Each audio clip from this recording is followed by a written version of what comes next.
who have joined virtually. And I'd like to say that if you are in person and you are logged into the meeting through a mobile device or another device, if you can just mute your devices, please, because we get echoes in the room. My name is Bridget Obikoya, and I am the staff liaison for the Transportation Commission, and this meeting is being recorded. Before we start with any agenda items, are there any comments on anything not related to the agenda? Hearing none, I will now turn the meeting over to Chairman Slatt, who is joined virtually, along with our first agenda item, which is Plaza 5, also known as 223 23rd Street and 2250 Crystal Drive. Good evening, Chairman Slatt. Good evening, and my apologies for not being there with you in person. I was unexpectedly tested positive for COVID earlier today, so plans had to change quickly. I've asked Commissioner Brose to please handle the management of the meeting for me, because I think that would be very challenging virtually. I would be at the mercy of the cameraman to be showing me who's got their hands up and all of that sort of thing. So I will defer to Commissioner Brose to guide the conversation as to which commissioners are speaking and all of that sort of thing. But with that said, I think we're ready to move into the first item.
Great.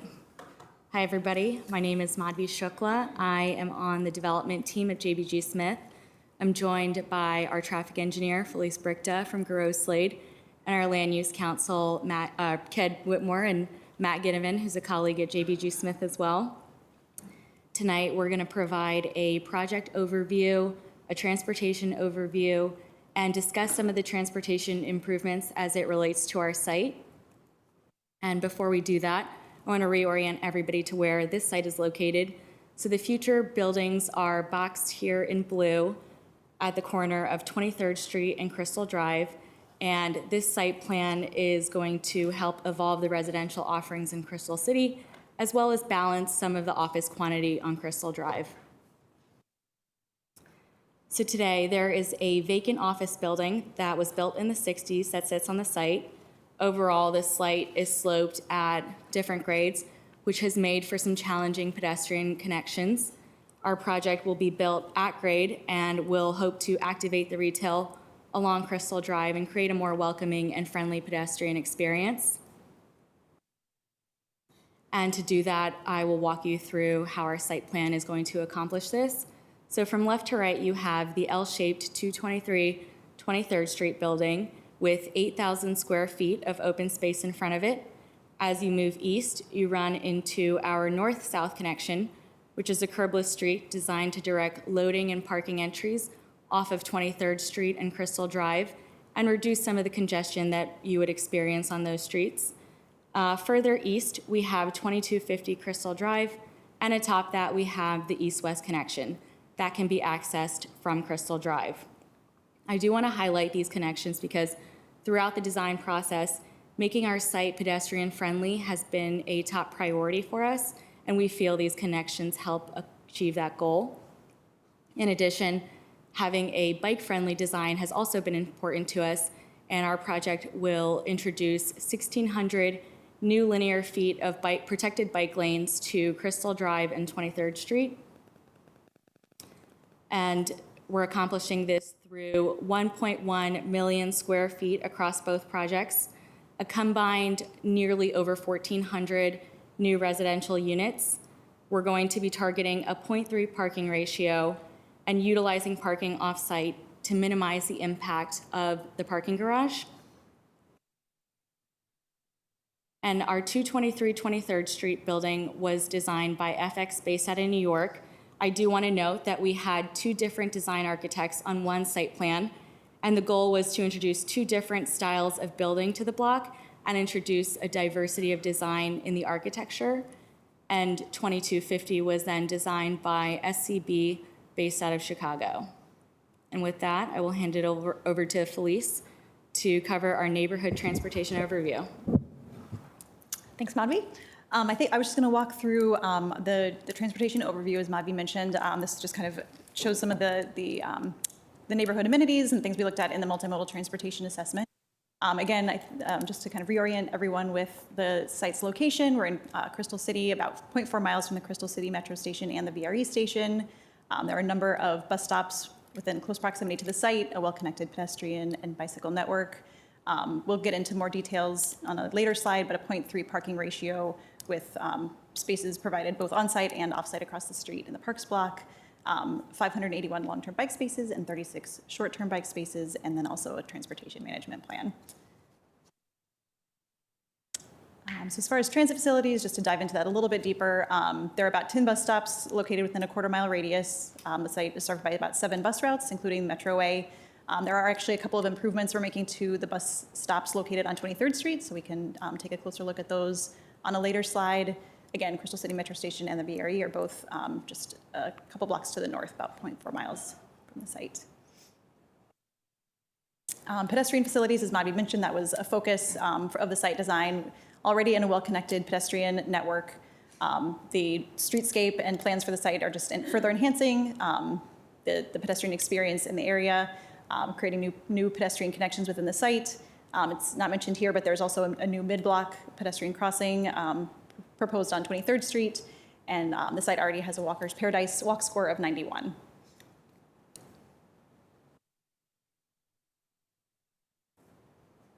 And then as far as bicycle facilities, again, we've got a couple more slides to dive into these details, but there are already existing bike lanes or shared lanes already along South East Street, Crystal Drive, Clark Bell, and 18th Street in the area. There are 5 Capital Bike Share stations located nearby, and then there are a number of bike improvements that are identified in the 2022 proposed Crystal City Bike Network. And then on I think the next slide is where we get into a little bit more of the details, so you can start to see where the new protected bike lanes are located. So as noted here, we've got new bike lanes both southbound along Crystal Drive and then both east and westbound on 23rd Street. So we do achieve that roughly 1,600 feet of new protected bike lanes. There are a couple of new protected bike corners at the intersections of Crystal Drive and 23rd Street. They're in the northwest corner and then also at the southeast corner of 23rd Street and South Clark Street. It's also important to note that there's a couple of ground level bike rooms, one in each building, so that's a nice amenity. You can roll right in at the ground level, and then there are also additional bike rooms located on the G2 and the G3 levels of the parking garage, and then there are also short-term bike spaces located around the site as well.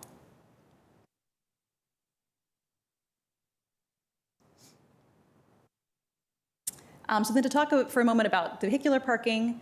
Again, we looked at the off-street parking guidelines as we were looking at the parking for the site. There is a 0.3 space per unit ratio for the residential parking. The guidelines also call for a 0.05 space per unit visitor parking ratio for the first 200 units. So that's being achieved by providing 243 parking spaces on site on the plaza block, and then another 200 spaces across the street at the Parks block. And the image on the right shows the walking routes to get to the entrance into the Parks building where you can access the parking garage.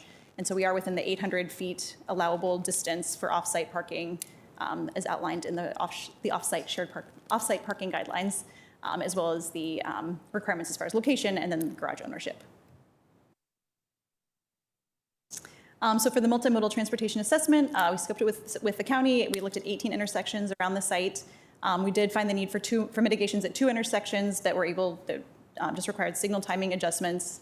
And then the project impacts were mitigated through implementation of the site design elements, improvements identified during staff review and SPRC process, one of which was even after the MMTA looking at the narrowing the garage access on the east side of Crystal Drive into the Parks garage. That was something that we heard at SPRC and made that change to the plans. And then there will also be implementation of a transportation management plan. And then you're probably all familiar with the transportation management plan elements, but those typically include participation in funding, so the usual designated PTC, ATP membership, facilities and improvements, promotion services and policies, and then performance after the site is up and running. And then we'll dive a little bit more into some of the transportation improvements, showing some renderings and some images. So this image on the left shows the existing 23rd Street section today. So you can see here it's a pretty wide section with a number of lanes, the wide center median, and then additional westbound lanes on the far right side of the image. The image on the right shows the proposed alignment. So you can see it really narrows up the 23rd Street section, significantly reduces the crossing distance across 23rd Street, narrows up the center median to just create a much more urban condition along the site frontage. So this shows a little bit more detail of the 23rd Street. You can see here the 8-foot clear zone adjacent to the building, 6-foot amenity zone, the 5-foot protected bike lane, and then the median adjacent to that between the bike lane and the travel lanes.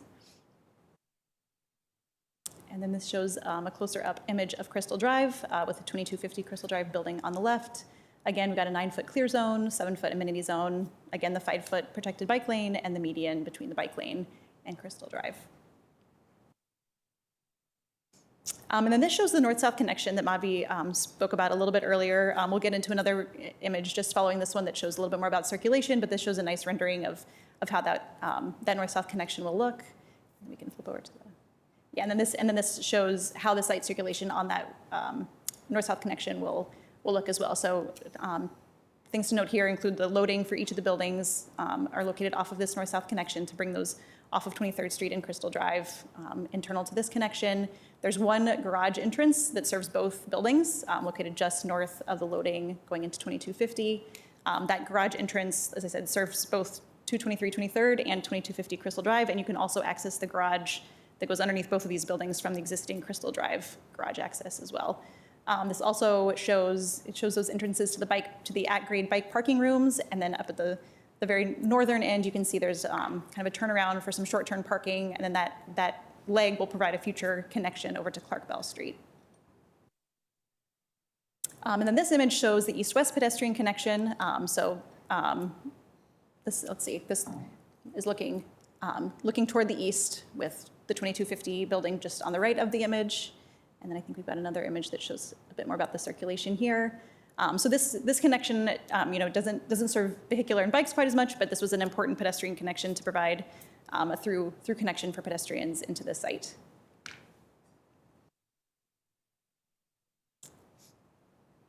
And then this final image just shows the transportation improvements, kind of just a summary of some of the ones that we talked about. Again, the north-south connection with the flush curb that we just spoke about a few minutes ago, the east-west pedestrian connection just north of the 2250 building.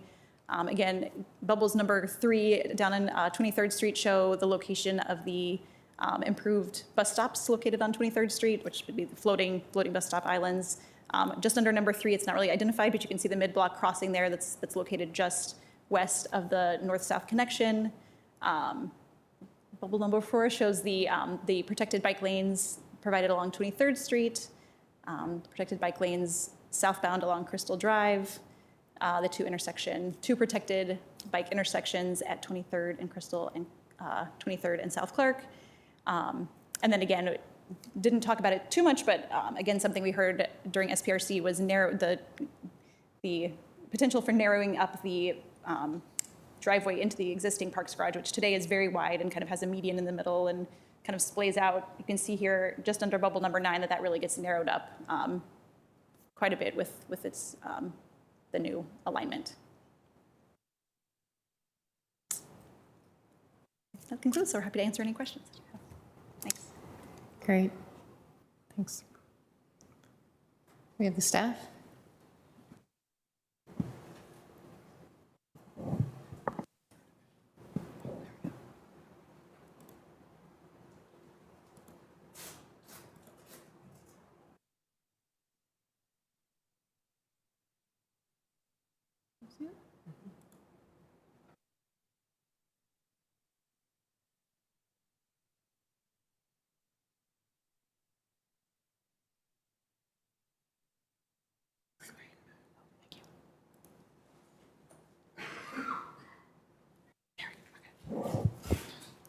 Thank you. Good evening. My name is Joanne Gabor with Arlington County DES, and I have Betsy Herbst, my colleague with Real Estate Bureau, with me tonight presenting on Crystal Plaza 5.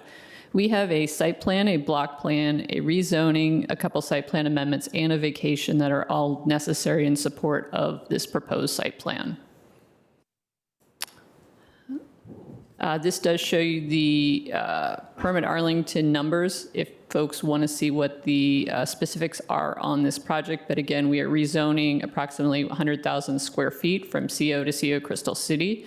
We are adopting a Block M Crystal City block plan. We're amending Site Plan 11, which is the plaza block, to remove the 100,000 square feet of area. And we're doing modifications to reduce parking. We are approving a new Site Plan 464, to construct the 2 residential buildings. We are amending Site Plan 167, which is the Parks block, to modify parking and allow off-site parking. We have some vacations of portions of street and utility easement and sidewalk and utility easements. And then in December of 2022, so last month, there was a site plan amendment to amend Site Plan 454, which is the Crystal City PDSP, to revise density and use allocations. And again, those are all the items that are necessary to be approved for support of this site plan. Again, this site is located in Crystal City. It is within the Crystal City sector plan, specifically the Block M area. Block M is bound by Richmond Highway on the west, 23rd Street to the south, Crystal Drive to the east, and 20th Street to the north. Crystal Plaza 5 is in the southeast corner of this block, and then Site Plan 167, which is the location of proposed off-site parking, is located east of Crystal Drive, as shown on this slide. The development proposal, as noted by the applicant, is 2 residential towers, approximately 1,400 units with a 0.3 parking ratio, 2 separate open spaces, a connection to the Crystal City Underground that is a pedestrian connection, the north-south connection, which does not connect anywhere else at this point, but it does provide the access for parking and loading for both buildings, and then a redesigned 23rd Street South. The Crystal City Sector Plan does provide us guidance on 23rd Street and Crystal Drive. This shows you the proposed guidance from the sector plan. It is a Type B typology as well for future Clark Bell Street, which is adjacent to the site on the west. We also have guidance on sidewalks. The sidewalk guidance is the 15 to 18 foot commercial to mixed street width. And we do have the definition of sidewalk clear zone here if anyone is interested. We also have guidance on the street network and the parking and loading access. The north-south connection, again, is proposed between the 2 buildings. The sector plan does envision this alley, sort of U-shaped area behind the arterial streets. Because that is not provided, the alley is something, the north-south connection is something that is used to access these 2 buildings, so these services are not on the arterial streets. The transportation elements as proposed are consistent with the Crystal City Sector Plan and the Crystal City Bike Network guidance. There is the redesigned 23rd Street and Crystal Drive. There's a 14.5-foot streetscape on 23rd Street, an 18-foot total streetscape on Crystal Drive. Again, the pedestrian connection to the underground, the north-south connection for accessing parking and loading.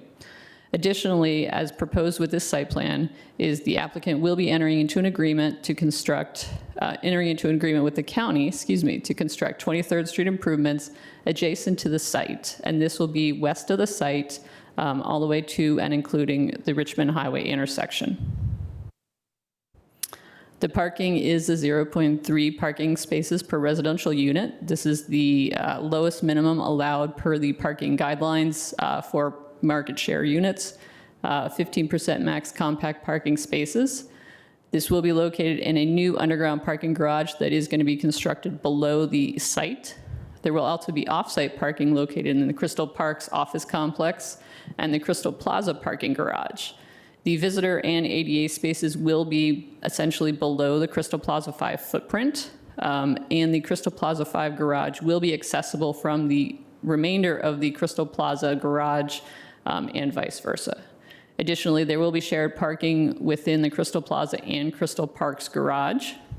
There are 6 total loading spaces provided, 3 per building, and the zoning ordinance does require a total of 11 spaces.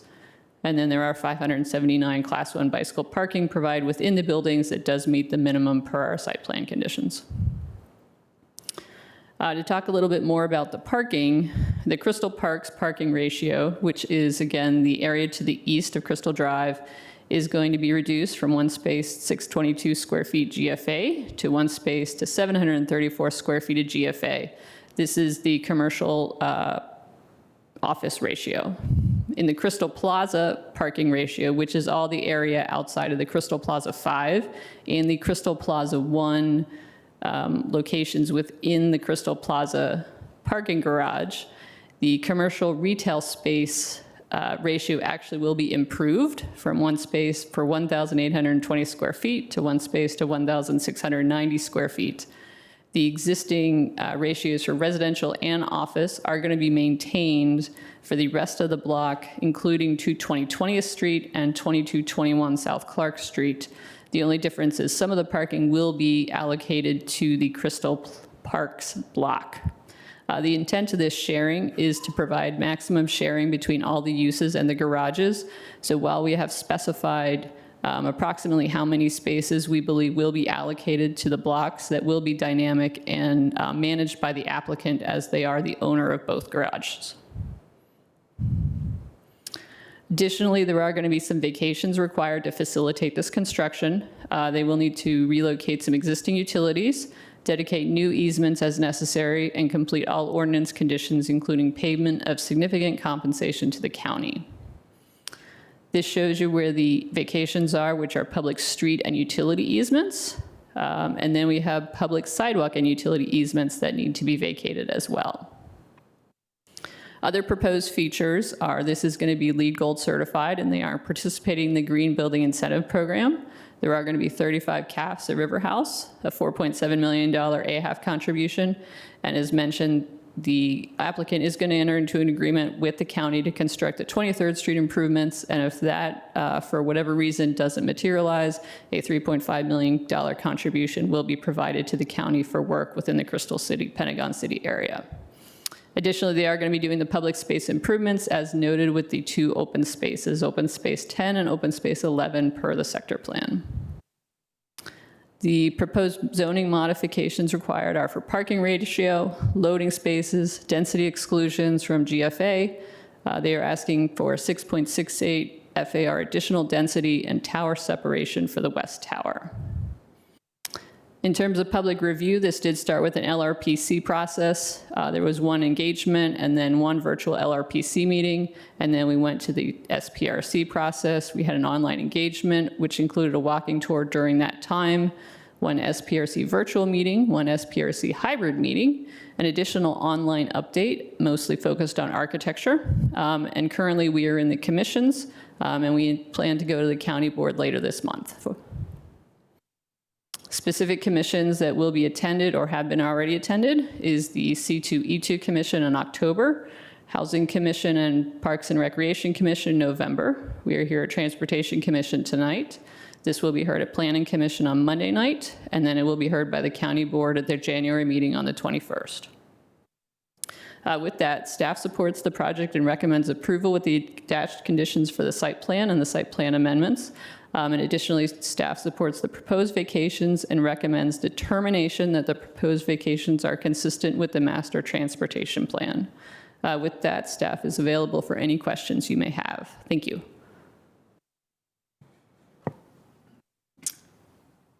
Great, thank you. I think I will start the questioning with our folks online. Chairman Slatt? Yeah, I just wanted to give a little bit of color. I was the site plan review rep for this particular project. We had, unfortunately, a pretty short section of the hybrid SPRC meeting devoted to transportation due to other pieces of SPRC taking up a lot of that meeting. But we definitely talked a bit about the 23rd Street redesign, the protected bike lanes, and other improvements to 23rd Street. I think there was also a fair amount of discussion about how this is all going to work together with the eventual redevelopment of other parts of the block plan, given that this new alley north-south connector is not necessarily what the sector plan envisioned and that sort of thing.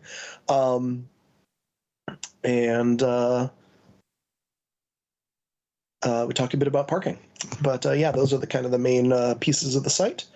And I think my first question here for Ms. Gabor is, has anything changed as far as the proposed 23rd Street design since site plan review?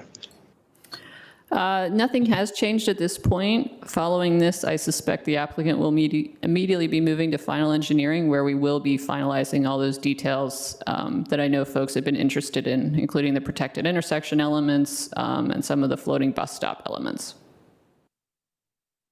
All right, great, thank you. I will go ahead and hold off for now then, in case other people have questions, but I'll have some others to jump back into in a bit. Great, thank you. Just to defer to our online participants, Commissioner Lantelmi, any questions for the staff or the applicant? Yes, I just have really one.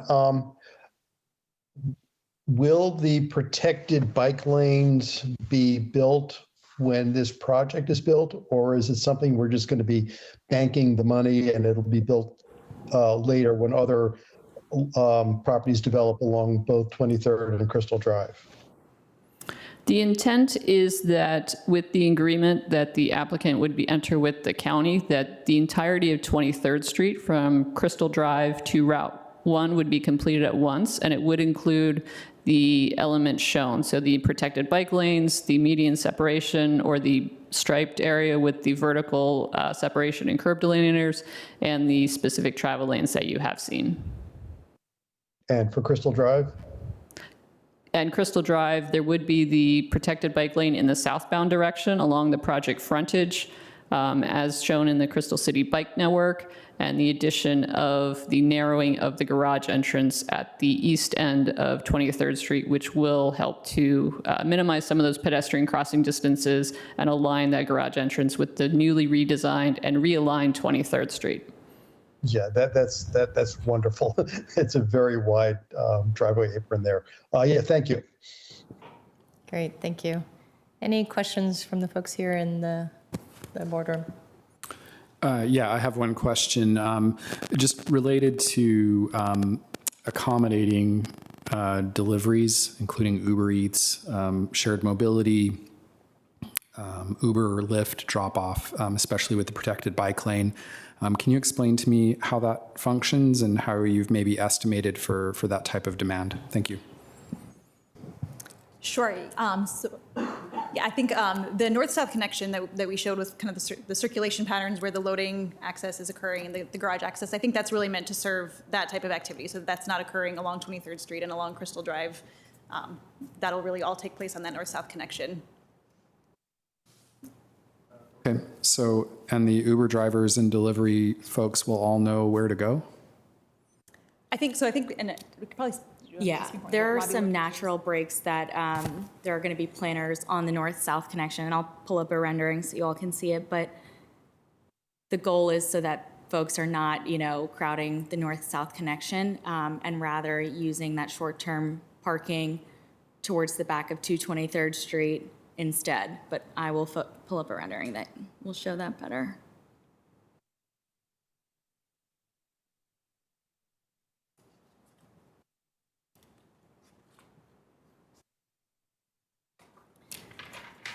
Yeah, I mean, my concern is that if that's not made clear, and part of kind of even often the GPS leads drivers astray, right? And then you end up with conflicts because you get kind of short-term parking on the other side of the protected bike lane, and you have doors opening and closing and those types of things, and street blockages, but more importantly, potential conflicts with pedestrians or bicyclists as people are kind of crossing over.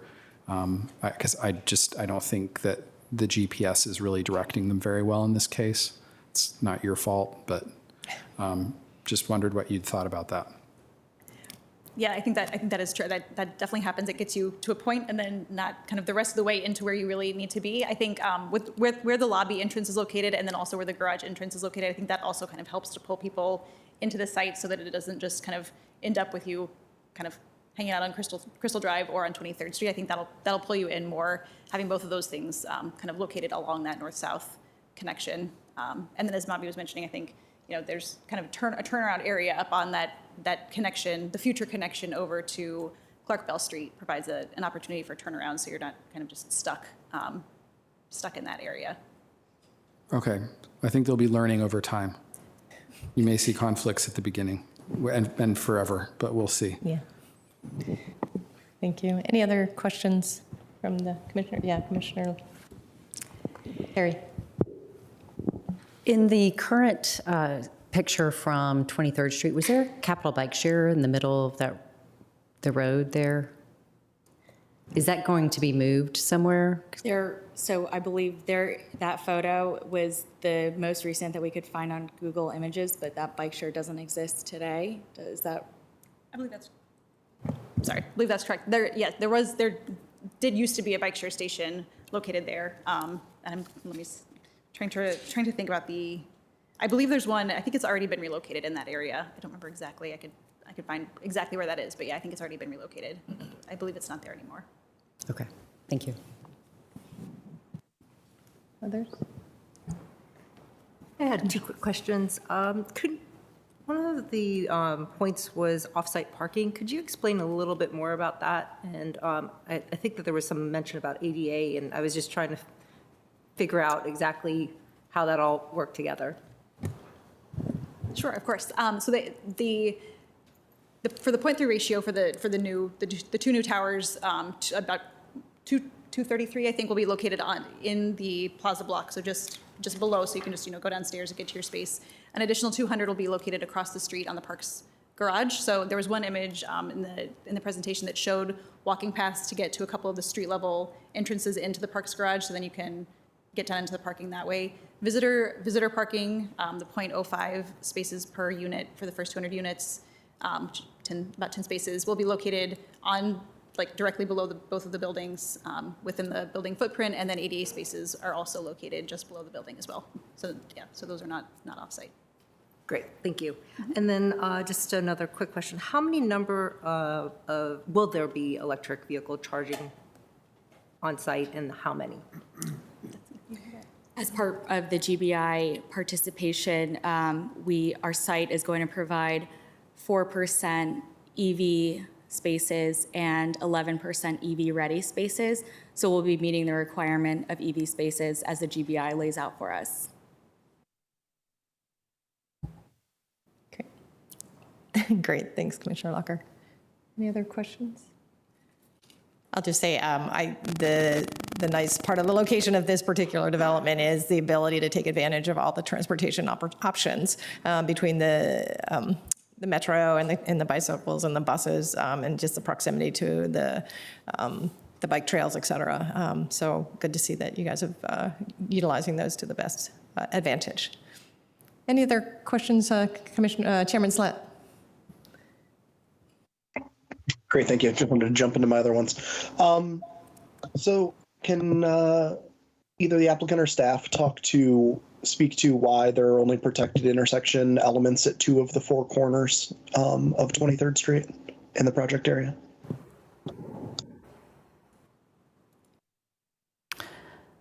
Thank you. It is something that I know we have heard before, and it is something that we are going to continue to see if it's something that we can provide. What we have found is that those 2 intersections with the design of the geometry for the receiving area. So on Crystal Drive, the southern part of Crystal Drive south of 23rd Street, it becomes a challenge to have those additional protected intersection elements and still maintain that alignment. And we are having some of the similar alignment challenges on the north side of 23rd at Clark Bell Street. But it is something we are going to continue to refine as we go through our final engineering. It is something we would like to see at all places that we can throughout the county. And it is something we are fully supportive of when it is viable geometrically. Great, thanks. And then I asked this at SPRC, but for the good of the rest of the commission, can you speak to why the protection for the protected bike lane changes from being full-on curbs to that striped area with the either the bollards or the curb stops? So one of the things that I do want to mention that between both our presentations we may have glossed over is there is additional parking on the street on the north and south side of Crystal Drive, or 23rd Street, excuse me. Some of that will be pick up and drop off only. Some of it will be pick up and drop off and or short-term parking spaces. This partially is due to working with the fire department to maintain fire access and provide that parking in the protected bicycle facilities and maintain the aerial access requirements that the fire does require. And in looking at that, what we did find is just the space constraints did provide some of these challenges with providing a full median, concrete median that we'd like to have. So we do have, as Mr. Slatt mentioned, some area where it is just a striped area where the curb delineators and the vertical elements to minimize cars entering into that protected facility area.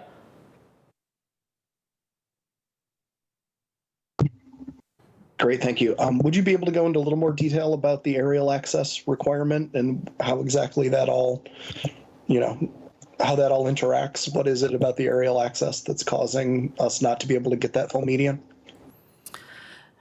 So the challenge we have is the Virginia Fire Code, and I will be the first to admit I'm not with the fire department, but we do interact with them a lot to make sure we can provide all the accesses with all the challenges we do see in this right of way.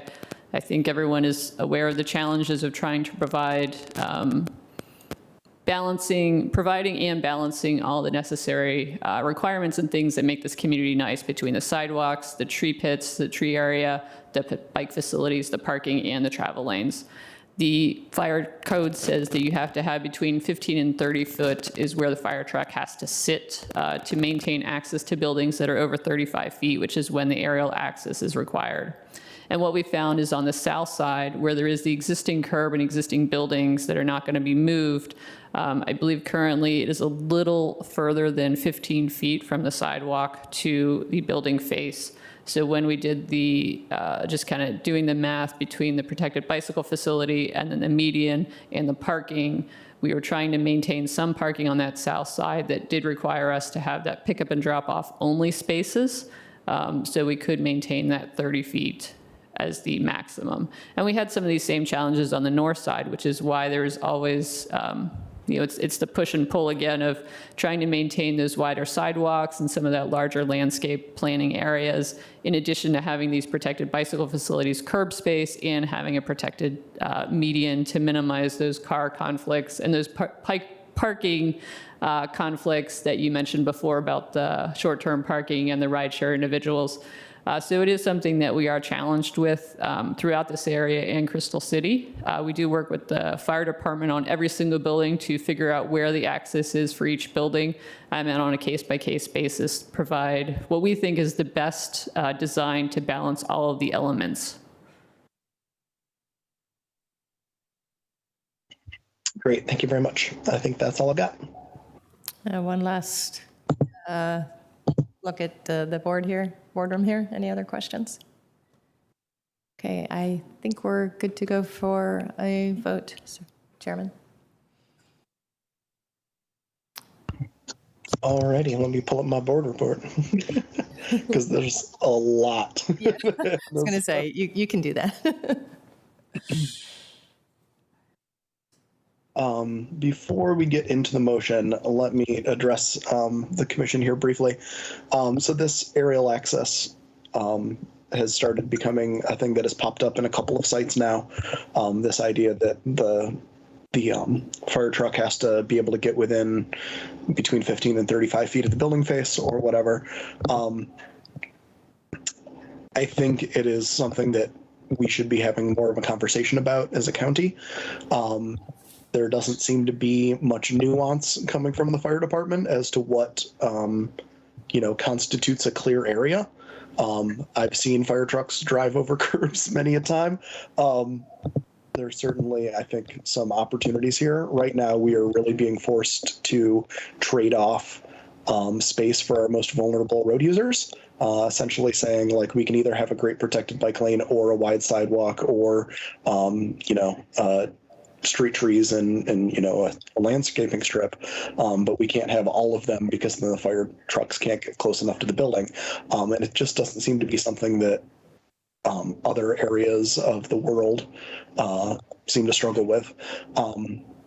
So certainly not something to hold up this particular project, but if other members of the commission are interested, I would be interested in getting some folks from DES and some folks from the fire department at a future meeting to have a conversation about this, because my understanding is, unlike the 20-foot clear width rule, which we've talked about other times, which is set in the Virginia Fire Code, as best I can tell from reading it, the aerial access is in an appendix that is only incorporated in our local fire code, not in the Virginia Fire Code, which means the county board could change it.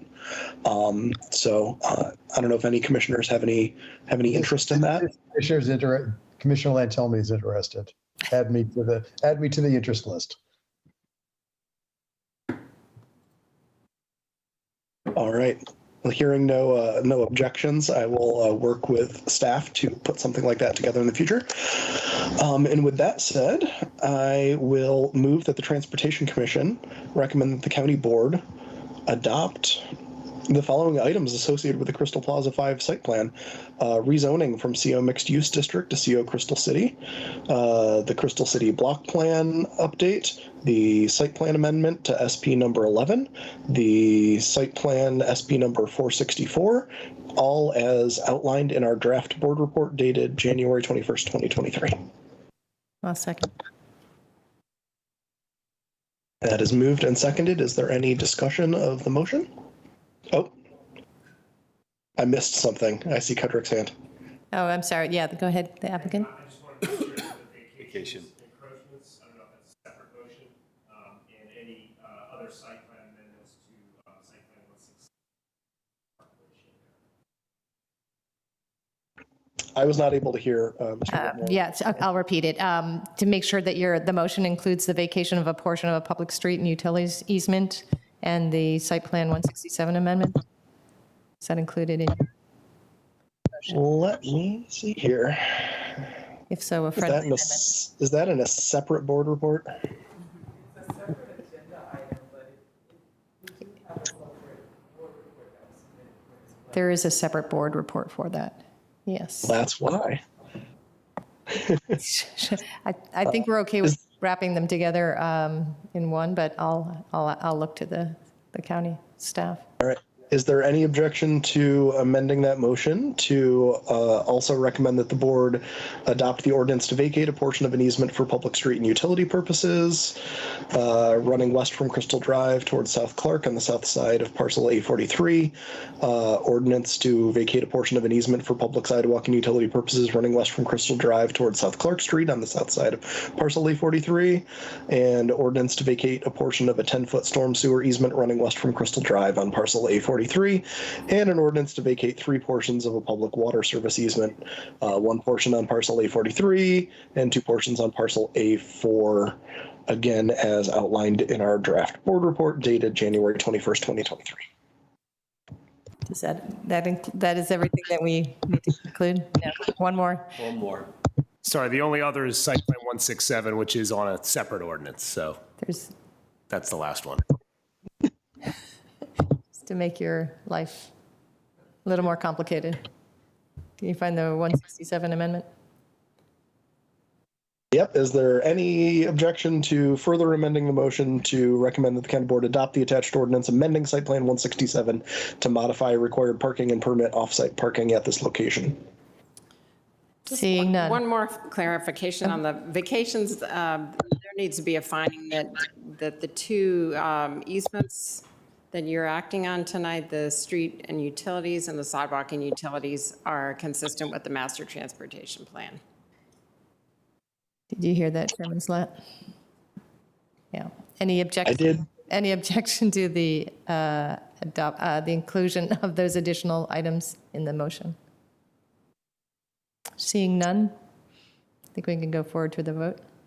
All right, we now have a motion as amended to include all of the gobbledygook across the 4 board reports. We will move to a vote. My apologies if I call your name and you're not here, because I can't get a great look at the camera on who's here. But Commissioner Brose, I know you're here. Yeah, aye. I believe Commissioner Nolan is not. Correct. Commissioner Lantelmi, Aye. Commissioner Locker, Aye. Commissioner Ludlow, Aye. Commissioner Maradovic, Aye. Commissioner Price. Aye. I believe Commissioner Yeri is like on a plane right now. Commissioner Shannon, Aye. Commissioner Terry, Aye. Commissioner Sohail's not here, and I also vote yes. So that passes unanimously. 1, 2, 3, 4, 5, 6, 7, 8, 9 to 0.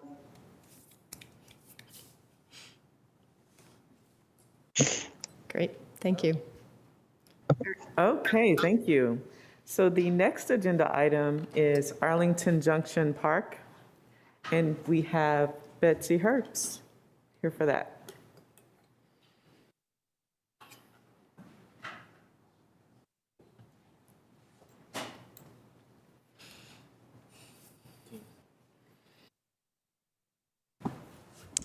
Good evening. Yes, my name is Betsy Herbst. I'm with Arlington County Real Estate Bureau, and I'm here tonight to discuss the abandonment and vacation of portions of South Eads Street to facilitate the construction of proposed Arlington Junction Park.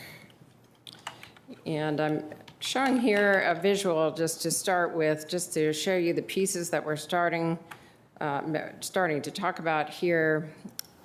The arrow portion, which, yes, I guess my pointer is showing the arrow portion is the area to be abandoned, and the other smaller portion nearer to the Altair building is the area to be vacated.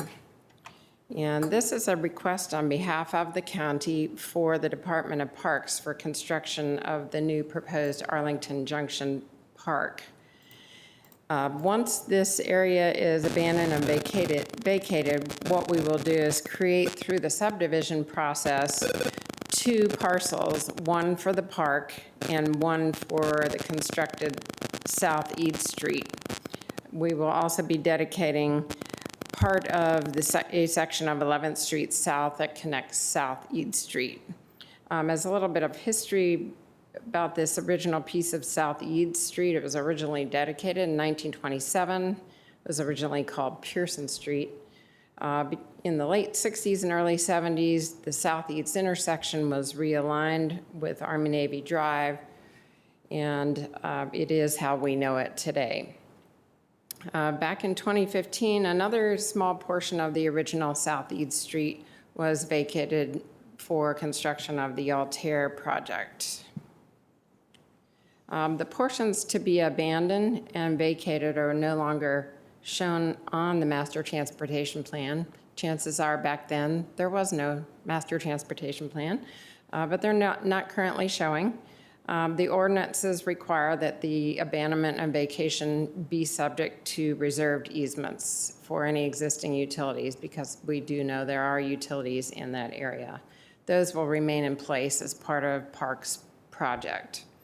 The proposed street easement to be dedicated by subdivision will also include a dedication of a section of 11th Street South, which connects the current South Eads Street and is shown as a commercial street on the commercial local street on the master transportation plan. This plat, go back one. This plat was similar to the vicinity map that I was showing, but a different orientation, but we show the two pieces, top small piece being the area to be vacated. The arrow-shaped portion is the area to be abandoned. And this second plat that I have here, this would be showing what we will be doing by re-subdivision, and that is essentially creating new parcel lines. We're going to be creating a new parcel F1 and F2, F1 incorporating the abandoned and vacated areas and the park area, and then F2 would be where the currently constructed Southeast Street is located. You also see here some dashed lines which connect up here with 11th Street. And that is to actually formally dedicate the area for street and utilities purposes to formalize the use as it is today. And so we're asking you tonight as staff to determine that the proposed abandonment of a 12,076 square foot portion and an additional vacation of a 4,404 square foot portion of original Southeast Street are consistent with the master transportation plan. And as I pointed out, they are not shown on that plan because the constructed Southeast Street is the street shown as the street on the plan. I'm happy to answer any questions. Thank you. Great, thank you. Back online, Chairman Slatt, any questions for the staff? Nothing from me. Commissioner Lantelmi? Nothing for me either. Okay, thank you. Any from the commissioners here? Fairly straightforward. Nothing, I think we can go ahead and I'm happy to move that the Transportation Commission determines that the proposed abandonment of this square foot portion of Southeast Street and the additional vacation of this square foot portion of Southeast Street are consistent with the master transportation plan. Is that a motion? That's a motion. Second it. Any other conversation? Discussion of the motion? Chair. All right, hearing none. Commissioner Brose, how do you vote? I vote aye. Commissioner Lantelmi? Aye. Commissioner Locker? Aye. Commissioner Ludlow? Aye. Commissioner Muradovic? Aye. Commissioner Price? Aye. Commissioner Shannon? Aye. Commissioner Terry? Aye. I also vote yes, 9-0. Great, thank you. Thank you.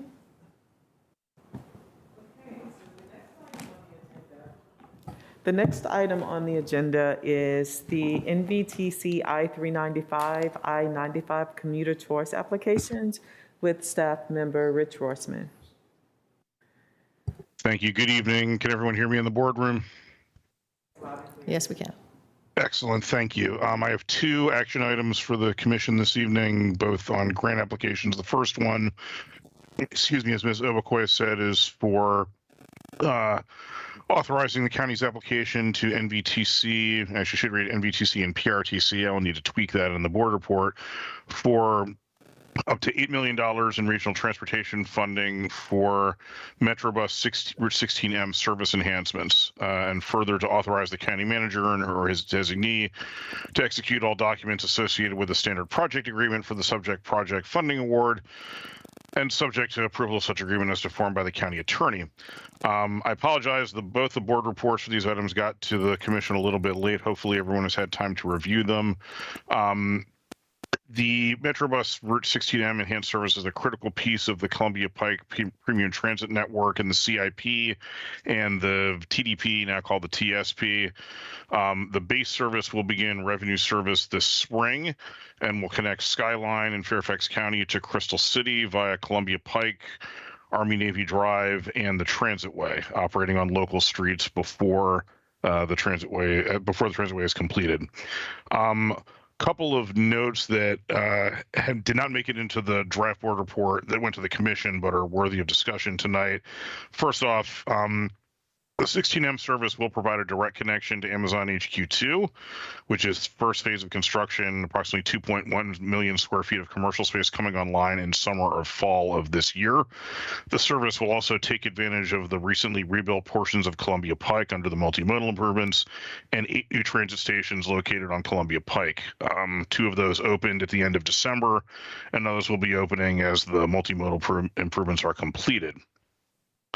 The other addition for clarification purposes in terms of timing of the base service and the service enhancements that are proposed under the commuter choice application, the base 16M service will replace the existing 16G and H service, and the 16M base service is included in the WMATA GM's proposed fiscal 24 budget. The base service will provide a frequency of 5 buses per hour, so 12-minute headways during the entire service day. The grant application is for service enhancement that will increase the service to 6-minute headways, 10 buses per hour during peak periods.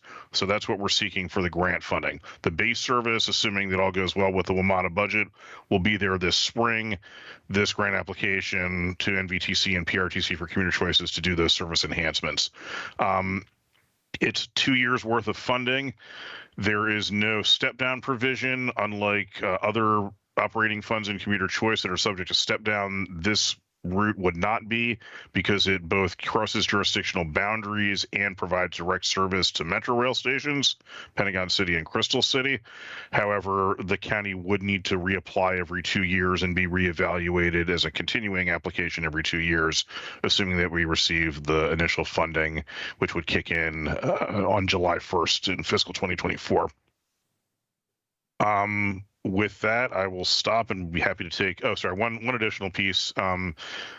Because the route is partially in Fairfax County, the impact to cost will be split. It's roughly 25% in Fairfax County, 75% in Arlington County. In addition, because of the Fairfax piece, there will be a separate letter of support. Fairfax County transportation staff has been working closely with our transit bureau. They are bringing a letter of support to their board of supervisors for approval, roughly on the same timeline as this item. And then there will also be a letter of support submitted by the WMATA general manager and CEO to accompany the application. And with that, I will pause for questions. Great, thank you. Any questions from Chairman Slatter, Commissioner Lantelmi? I do, thank you. I don't know if anybody is here from Transit, but it was my understanding that the TDP, the Transit Development Plan, now going to be called the Transit Strategic Plan, actually calls for this enhanced service, that like getting to 6 minutes during peak only gets us to what we had planned for in the transit plan. Is that correct? I cannot speak to that. I can confirm with Transit, but I can't speak to that directly. Can you speak at all to whether Arlington would move forward with the every 6 minutes during peak if they do not get this commuter choice grant?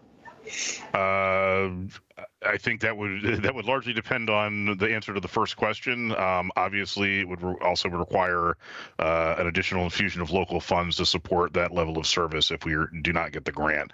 I will say that this hits the sweet spot in terms of what NVTC is looking for, both in terms of benefits to toll payers in the 395 corridor, the fact that it serves Metro Rail, crosses multiple jurisdictions. This should fit squarely within what should be successful for commuter choice. But as to what happens if the grant is not successful, I can't say or commit the county to anything in this evening. So.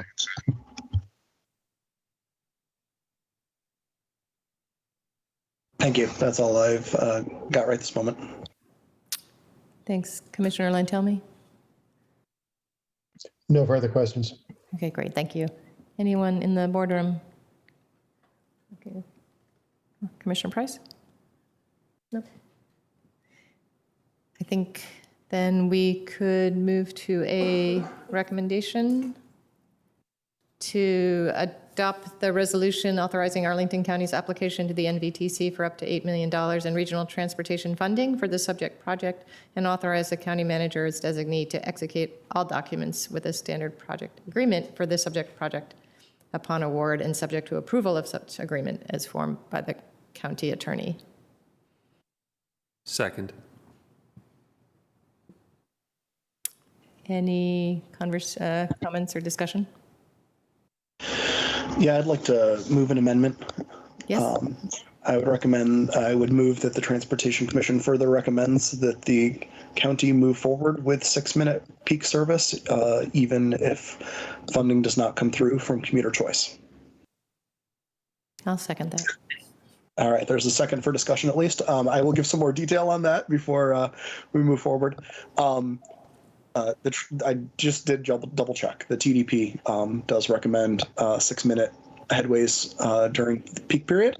And I will also note that the original plan for Columbia Pike, the Columbia Pike streetcar, had 6-minute headways all day. Was what we were promised years and years and years ago. So this is already a step back, even with the enhanced service from that is being applied for in this grant.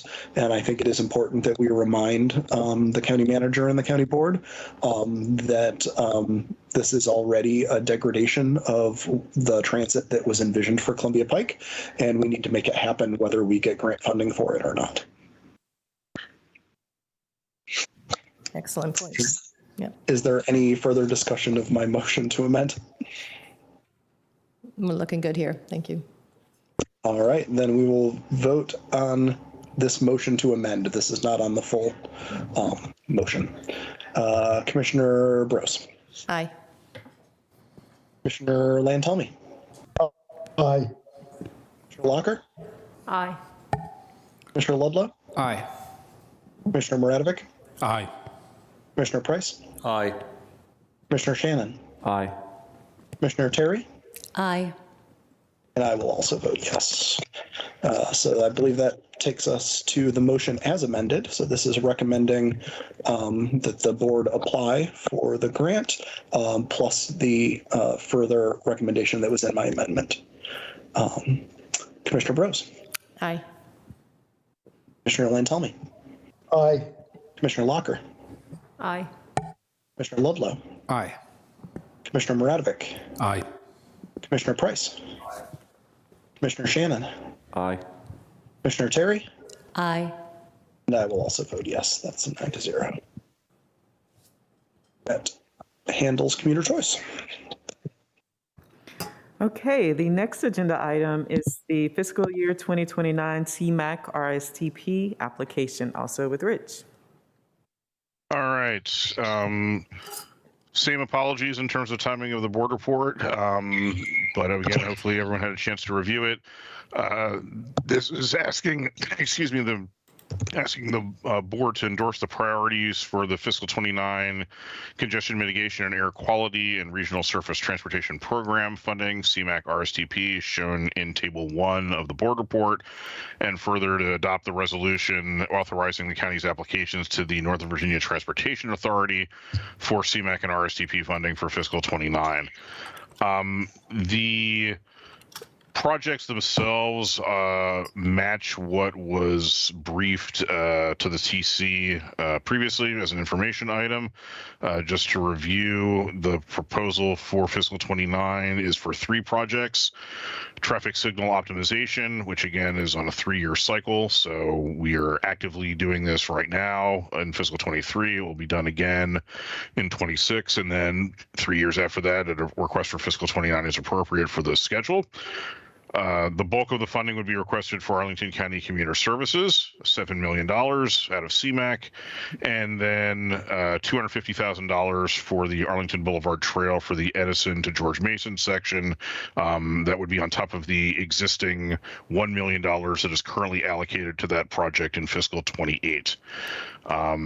There are no requests for capital bike share or for TSM and ICM during fiscal 29. Again, this is a 80-20 where the state typically has always historically and typically provides a 20% match. So there is currently no local match requirement, and therefore no direct fiscal impact to the county for putting forth these grant priorities. With that, I can stop for any additional questions on CMAQ and RSTP.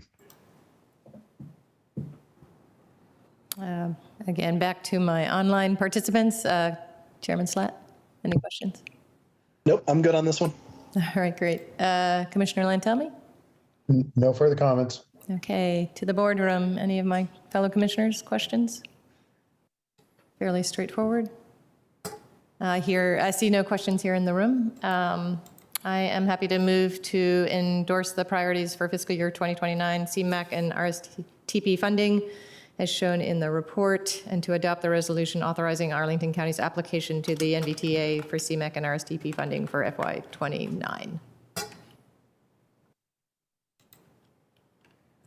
Do I get a second? Second. Any discussion? I think we're ready for a vote. All right, Commissioner Bros. Aye. Commissioner Lantelmi. Aye. Commissioner Locker. Aye. Commissioner Ludlow. Aye. Commissioner Muradovic. Aye. Commissioner Price. Aye. Commissioner Shannon. Aye. Commissioner Terry. Aye. I will also vote yes. That passes 9-0. Thank you, Mr. Roseman. Thank you. Thank you.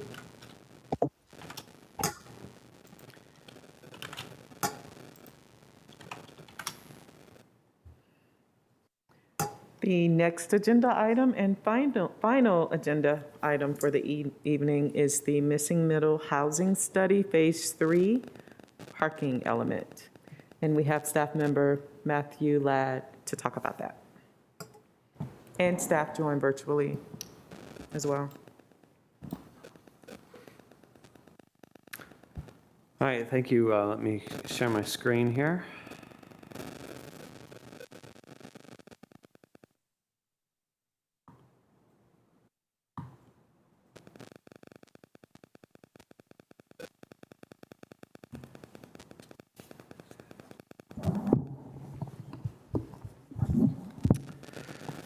All right, good evening. My name is Matt Ladd with the county's Department of Community Planning, Housing, and Development. I'm joined virtually tonight by my colleagues Kelly Brown and Richard Tucker, also from CPHD, as well as Angie De La Barrera and Marietta Gelfert from the Department of Environmental Services.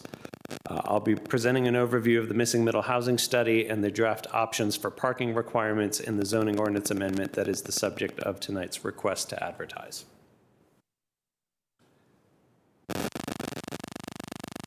Just as an overview of the study, the Missing Middle Housing Study started in 2020 with the goals of increasing the county's housing supply and allowing a wider range of housing options.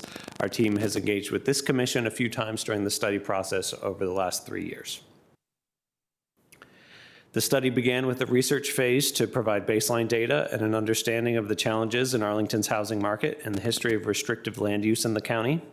Phase 1 included a full year of public engagement focused on identifying the community's priorities and concerns about expanding housing choice. Phase 2 was a focused analysis of different housing types and how they could fit into Arlington's context. This analysis informed a draft framework that seeks to address the community priorities and concerns from Phase 1.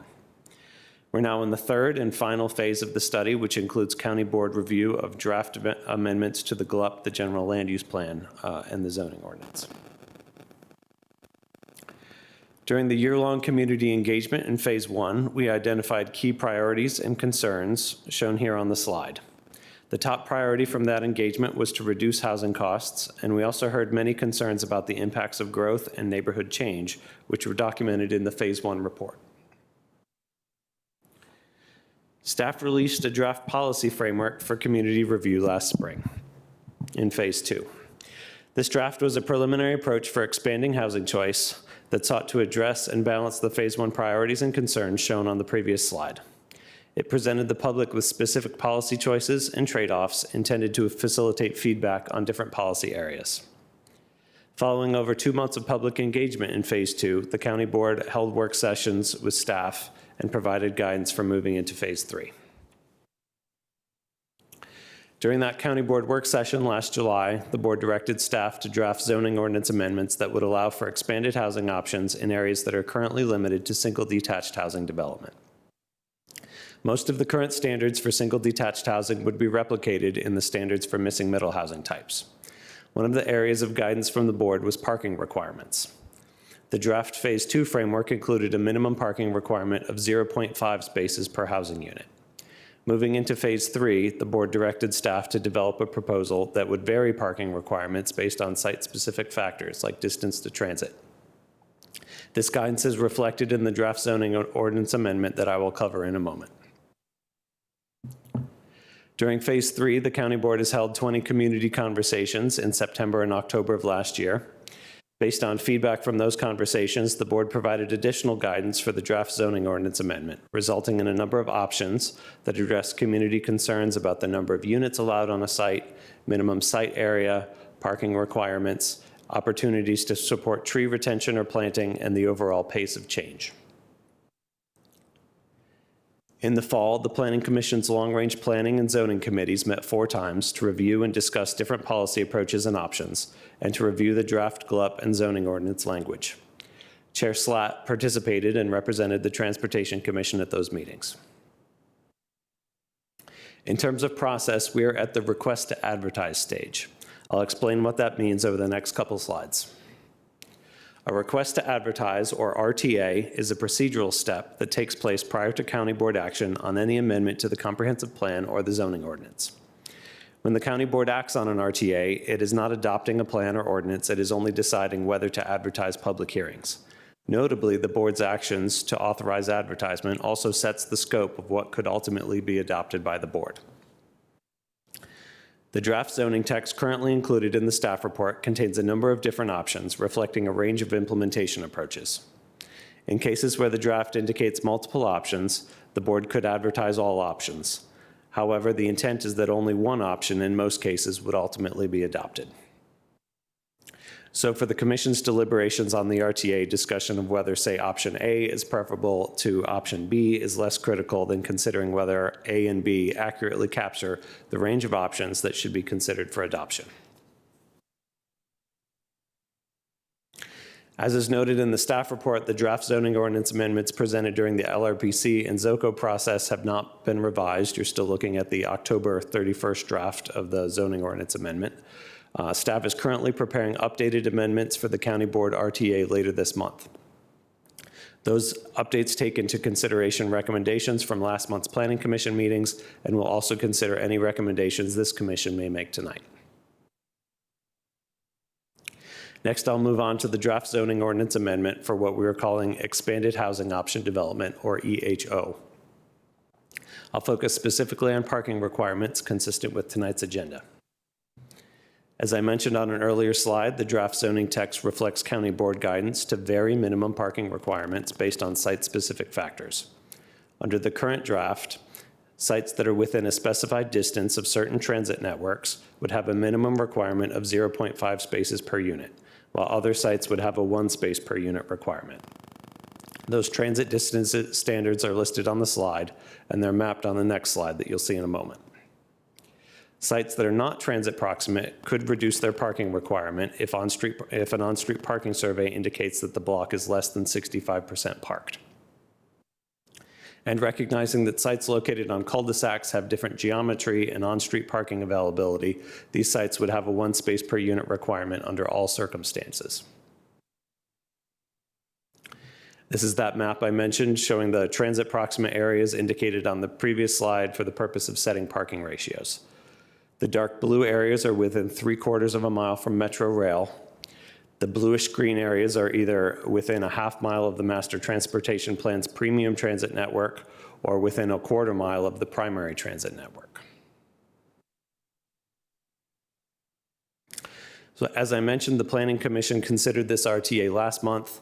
They made a number of recommendations to the County Board related to adding options to the draft zoning text under consideration for advertisement, specifically related to parking. The first option from the PC is to advertise no minimum parking requirement for expanded housing option development. The second option is to advertise no minimum parking requirement only for transit proximate sites. So those are the blue and the green sites from the map on the previous slide. The third option from the Planning Commission relates to curb cuts. This option would not require parking if the number of required spaces is equal to the number of curb cuts, in effect not requiring the loss of an on-street parking space to accommodate an off-street parking space. Staff is updating the draft zoning text to include these options for the County Board's consideration. In terms of next steps, we will be bringing the RTA for the GLUP and zoning ordinance amendment to implement expanded housing options to the County Board later this month. If the board acts to advertise, we anticipate a 2-month review period leading up to additional public hearings prior to County Board action on whether to adopt these amendments. That concludes staff's presentation. Thank you. Chairman Slatt, would you like to make any comments on behalf of this presentation? Yeah, thank you. As Mr. Ladd noted, I attended the ZOCO meetings as TC's representative. I think it's important to remember what we're talking about here is parking minimums, not parking exact requirements, not parking maximums. So just because if we were to set a minimum of 1 parking space per unit, that doesn't mean somebody couldn't provide 2. If we were to set a minimum of 0 parking spaces per unit, it doesn't mean somebody couldn't provide 1 or 2 or 3 or whatever. And in fact, that's what most jurisdictions that have reduced or eliminated parking minimums have seen. For instance, Buffalo, New York removed parking minimums in all of their major development. And they just saw a percentage decrease in the amount of parking that was provided. They didn't see it drop to 0. So I think that's an important thing to keep in mind.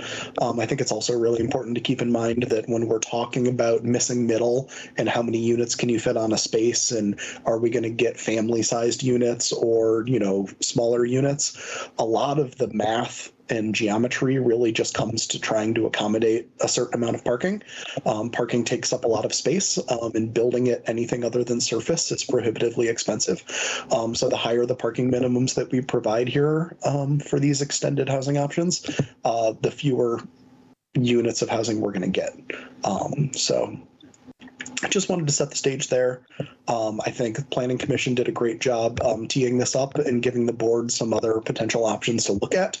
I personally think half a parking space per unit in transit proximate areas is too much of a minimum. Some of these transit proximate areas have really great transit access, and you can walk to everything you might need, including grocery stores, and many of them are on major trails, and I mean, all of that sort of stuff. It's insane to me to require parking in some of these areas. And I think we can trust the people who are building these housing units, if it's an area that people are going to really feel like they need a car, that they will build it with an appropriate amount of parking to make sure that the units are economically viable, that they can sell them or rent them or whatever it is that they're doing. So thank you. I will now leave things open for other people to ask questions or talk, but I wanted to get that out there in front. Thank you. Great. Thank you very much. Commissioner Lantelmi, any questions from your side or comments? No, I just align myself with what Chair Slatt just said. Great. Thank you. All right. Questions from the commissioners here in the room? Any raised hands? Sorry. Thank you. We're activating. Thank you. I just wanted to clarify that one of the options that will be put to the board is no parking minimums at all, correct? That was what the Planning Commission recommended. Right. So the Planning Commission recommended no parkings for expanded housing option development only, right? Yeah. It would be out of scope to yes. Recommend no parking minimums, beyond correct. missing middle correct. housing. Yeah, that would be a separate issue. Yeah. All right. Yeah, that's great. I mean, I really appreciate that they recommended that. I think if we look at where other cities, where best practices, where all of the data is showing us is that parking minimums are really not beneficial to society, especially when our primary concern is lowering the housing cost. And I think I think that that option should definitely be in there. Great. Thank you. Commissioner London?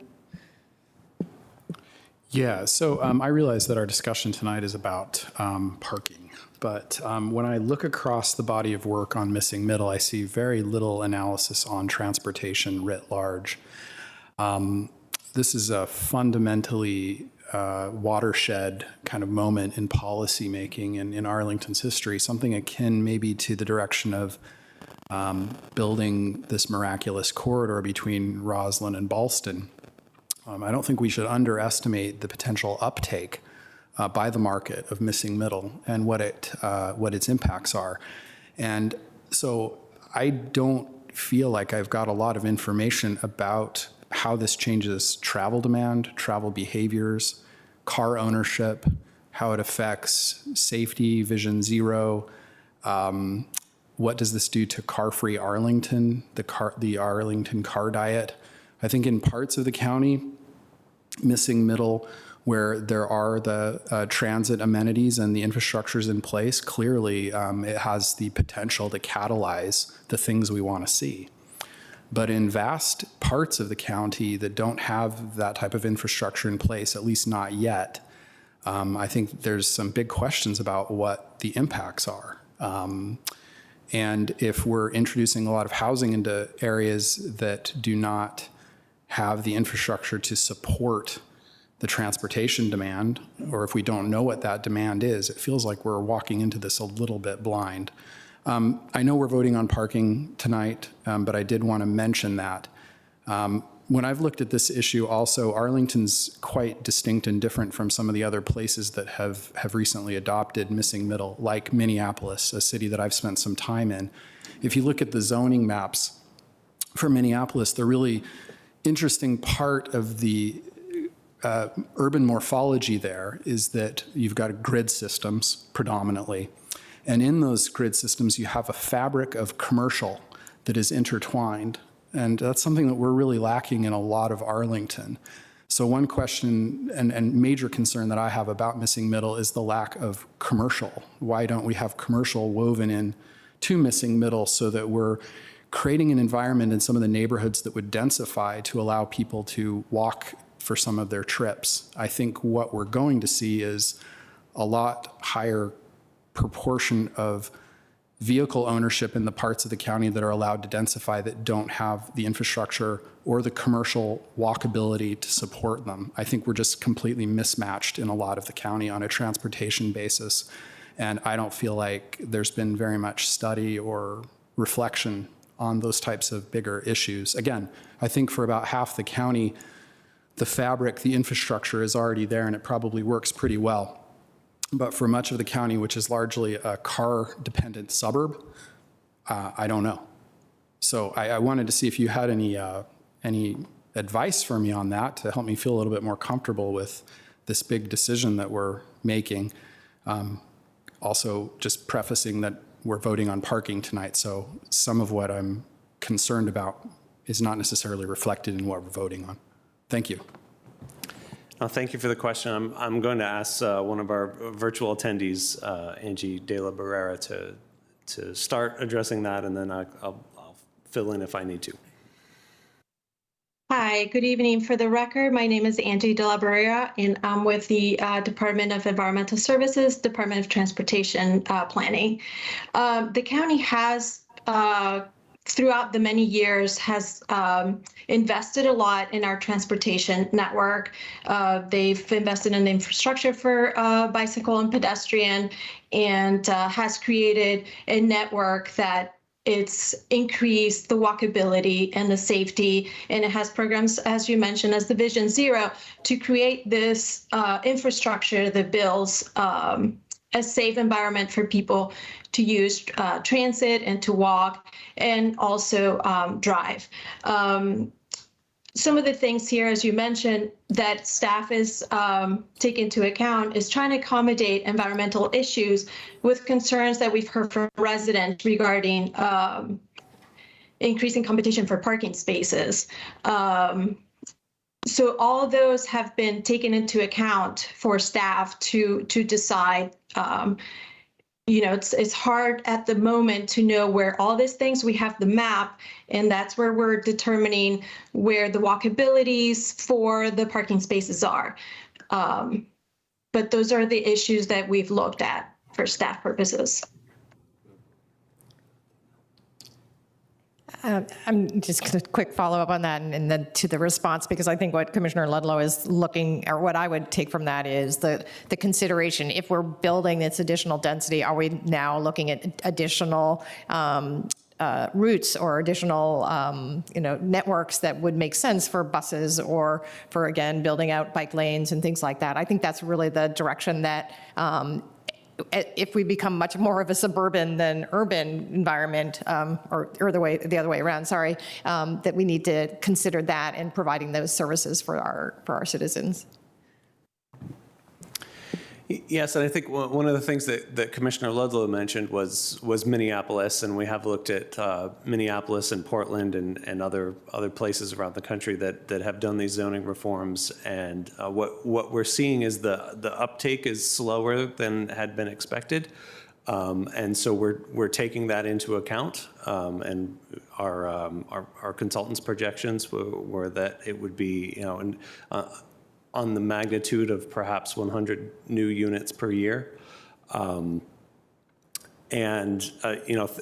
Thinking of it that way, and also within the zoning text, we're getting beyond the discussion of parking, but there is, to respond to community concerns that perhaps those projections are wrong, there is the possibility for the board to impose a cap on development, like we did with the initial iteration of accessory dwellings. So, in terms of the pace of change, it's expected to be relatively slow, and I think we can monitor that pace of change, and then if additional investments are needed, or if we get to a point where additional investments make sense from a transit perspective, I think that's something that the county would be considering.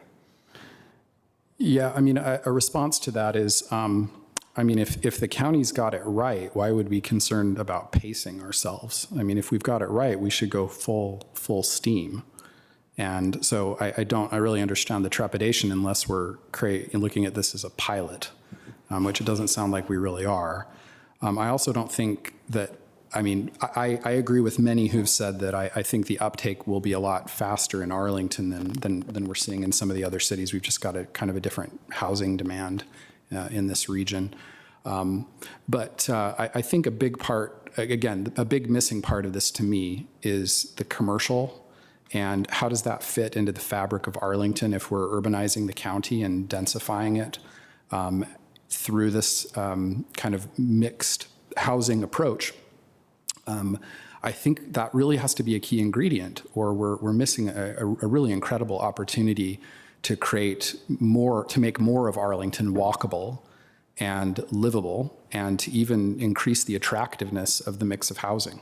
So I'll leave it there. I haven't really heard this spoken about much, but when I'm in Minneapolis, one of the things I love is the ability to walk, typically, hope I'm not overgeneralizing here, walk 3 to 4 blocks, maybe 6 blocks, and hit a great commercial strip and be able to grab something to drink, some groceries, whatever it happens to be, restaurant, and have those types of opportunities really is kind of game changing, rather than having all of North Arlington kind of have to continue to drive to Langston Boulevard to do what they need to do. So yeah, thank you for that. Just from a transportation perspective, I think we've got to think big about this.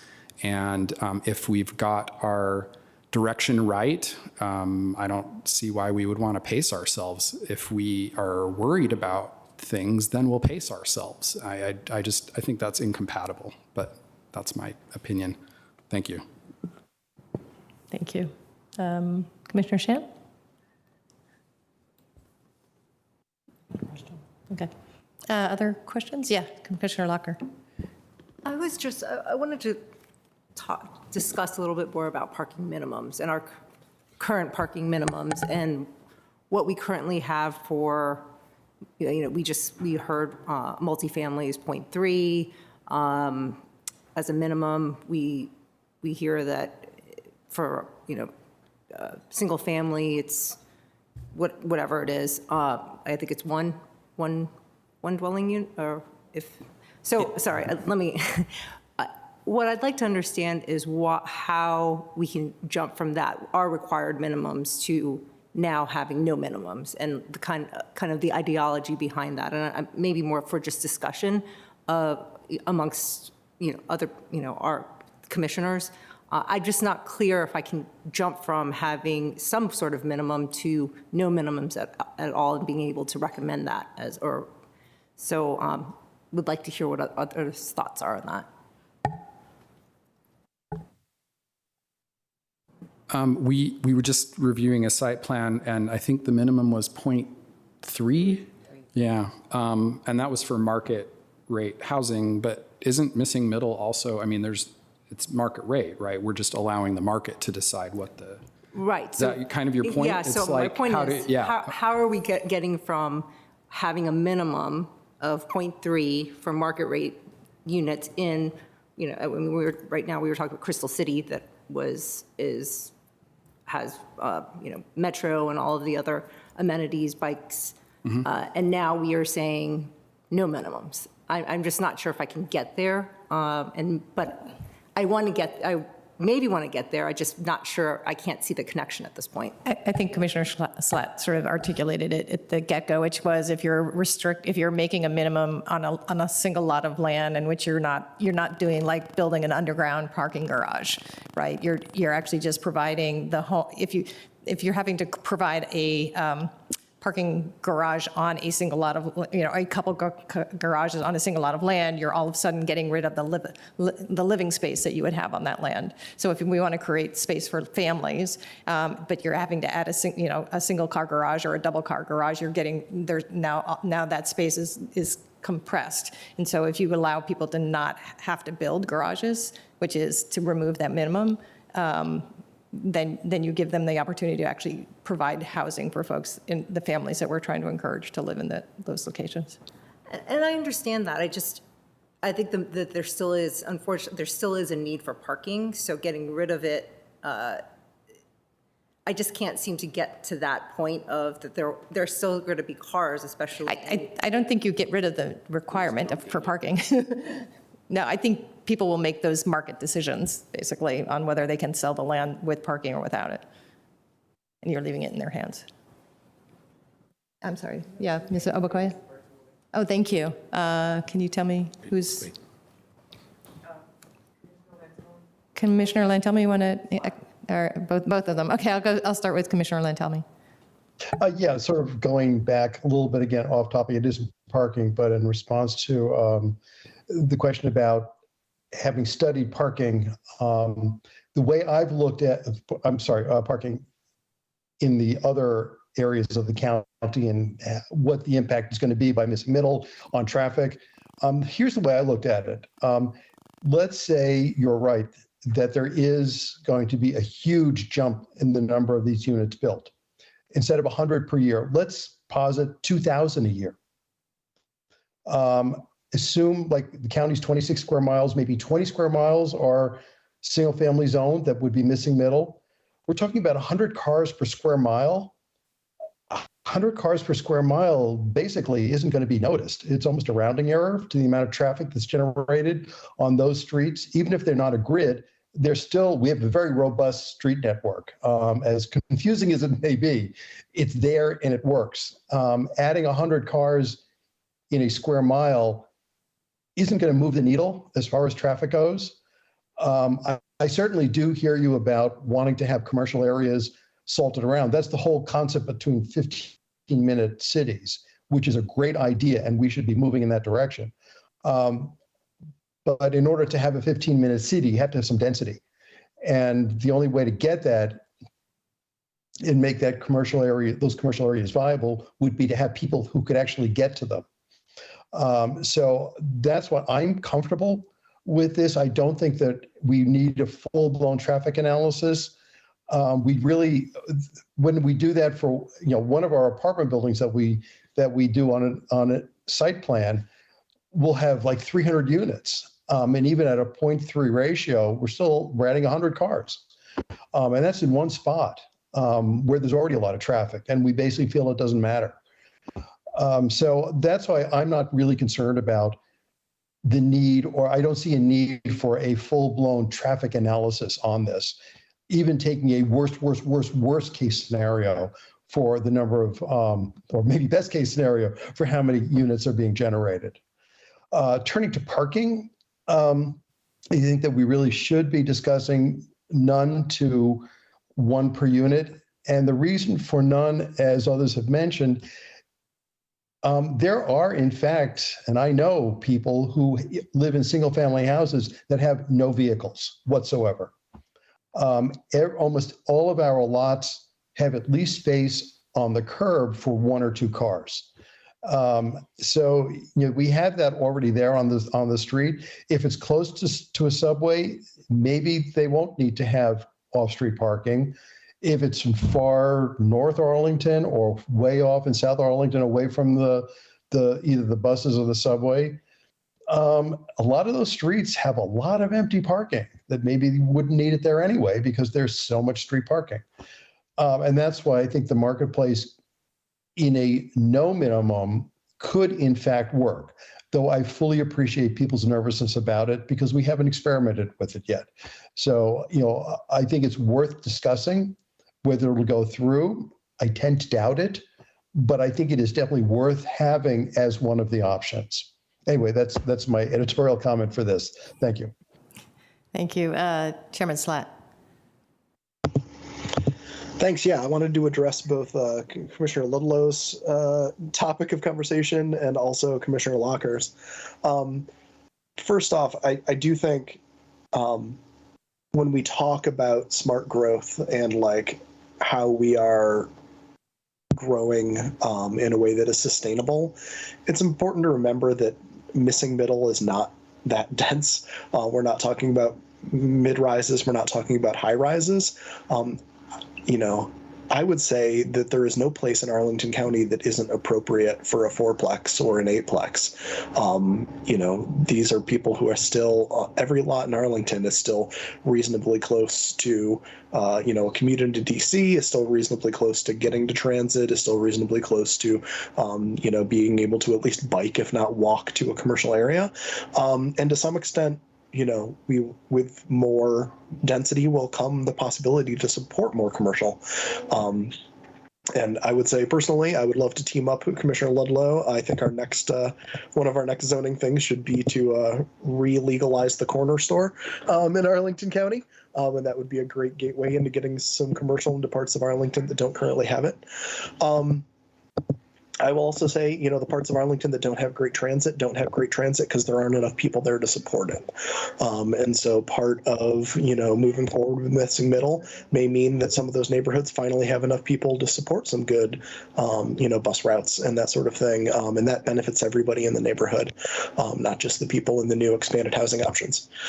On parking minimums and not having them, honestly, I think in our transit-rich areas, we should be moving to parking maximums. That is super important land. We have sunk an enormous amount of money into transit options in those transit proximate areas. And honestly, they're some of the only areas that we have that support really support car-free living. And we're spending a lot of, transit money and capital money making that happen. And we shouldn't be wasting that land necessarily on parking spaces. But I know that, not everybody is there yet. I think not having a parking minimum, especially in transit proximate areas, or at least in transit proximate areas, is a reasonable compromise. And to say that we're going from parking minimums to not parking minimums, potentially, for our site plans, we've been essentially in a market-driven parking situation for years now. We have this residential parking guidelines about, what's an appropriate, how appropriate is it to reduce parking in a big residential building? How appropriate is it to reduce parking in a big office building? And we're generally the developers are coming in with an amount of parking that they think is appropriate, and we're going with it in those big buildings. Is there a floor that's not 0? Yes, I think you can only go down to like 0.2 or something like that, or it may be a little higher outside of transit proximate areas, but like we are essentially already have done away with most parking minimums in our site plan development. This is just an extension of that to missing middle. And I think it's appropriate. Again, it's not saying you can't build parking, and other cities' experience has been that parking does still get built, even if you go to no parking minimum. Sometimes a developer just thinks a site, in order to sell well, it's going to need some parking spaces. And this lets them make that decision. It lets them make that decision that, maybe actually we're going to provide a little less parking here because it lets us save a tree. And we think that tree makes the site more saleable. Or we're going to provide one less parking space because it lets us add an additional bedroom. And we think that makes it more saleable. And I think ultimately at the end of the day, I don't want us to have not enough housing for people because we were trying to guarantee housing for cars.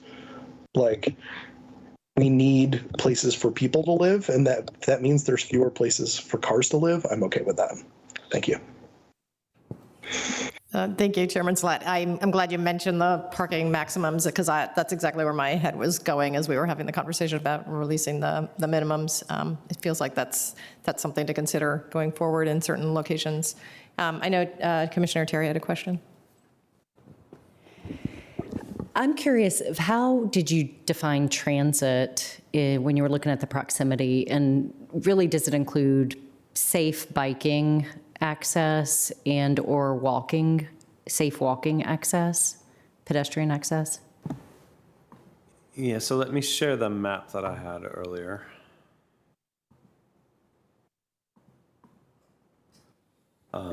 So as I mentioned in the presentation, it was really working with our partners in DES on sort of best practices for walkability to transit.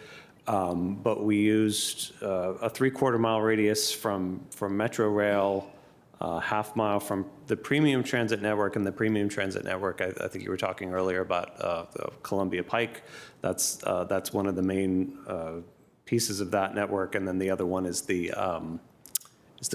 Crystal City Potomac Yard, the Metro Way, which actually doesn't get picked up much here because it's doesn't have a lot of single-family zoned housing proximate to the transitway.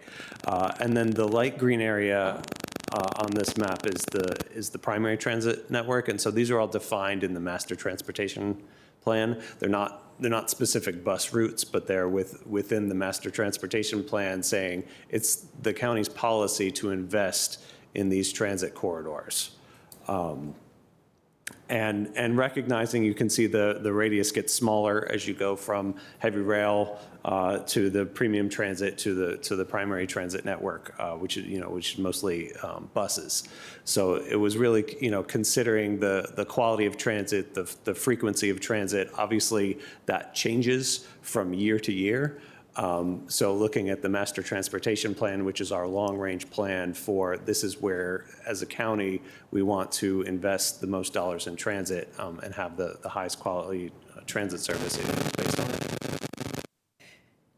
I think that we should be broadening our definition around that and really looking at alternative transportation, where I think you touch a lot more of the county, and then have those parking would be adjusted then as to what the recommendation would be. And certainly if we don't have the infrastructure for safe alternative mobility for pedestrians and cyclists in all parts of the county, that's also another thing that we need to make sure we address, especially if we want to create a livable community where we've got access to walk to the store. I'm surprised to find out the corner stores are illegal. Would love to find out more about that too. But certainly, I think that that's something we really need to prioritize, and also just think about all the people who look to Arlington as a place where they can bike and walk, and that we should be thinking about that as well. Just a follow-up question there.